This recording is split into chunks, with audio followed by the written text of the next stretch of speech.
தமிழ் நெஞ்சங்கள் அனைவருக்கும் வணக்கம். நாம் தமிழர் கட்சிக்கு ஆதரவாக என்ஐஏவிற்கு கண்டனத்தை தெரிவித்த தமிழர் வாழ்வுரிமை கட்சியின் தலைவர் அண்ணன் வேல்முருகன் அவர்கள். இந்த தலைவராக நம்ம இன்றைக்கி இந்த காணொலி பார்க்க போகிறோம். அது என்னன்னு பார்த்தீங்கன்னா, இந்த பாரதிய ஜனதா கட்சியின் கைப்பாவையாக செயல்படக்கூடிய என்ஐஏ நாம் தமிழர் கட்சி நிர்வாகிகள் வீட்டில் சோதனையில் ஈடுபட்டது. இந்த சோதனையில் எந்த ஒரு ஆதாரமும் கிடைக்கவில்லை என்பது நிதர்சனமான உண்மை. இதற்கு அண்ணன் வேல்முருகன் அவர்கள் ஒரு கண்டனத்தை பதிவு பண்ணியிருக்காரு.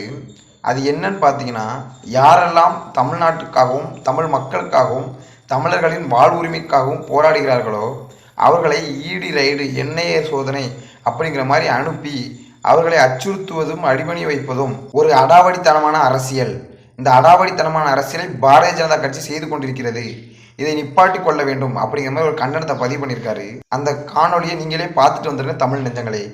நாம் தமிழர் கட்சி நிர்வாகிகள் வீட்டில் என்ஐஏ சோதனை அப்படின்றது தொடர்ச்சியாக நடந்துட்டே இருக்கு. நீங்க இந்த விஷயங்களை எல்லாம் எப்படி பாருங்க? இல்லை, இதை நான் மிக வன்மையாக கண்டிக்கிறேன். மாநில அரசின் உரிமைகளுக்கும் குறிப்பாக தமிழர்களின் உரிமைகளுக்காக போராடுகின்ற அரசியல் கட்சிகளை அமைப்புகளை ஒன்றிய அரசு இப்படி என்ஐஏ ரைடை அனுப்புவது அல்லது இடி அனுப்புவது இது ஒரு மிரட்டல் பாணி அரசியல்.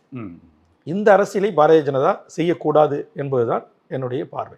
எங்கு பிறப்பினும் தமிழன் தமிழனே, இங்கு பிறப்பினும் அயலான் அயலான்.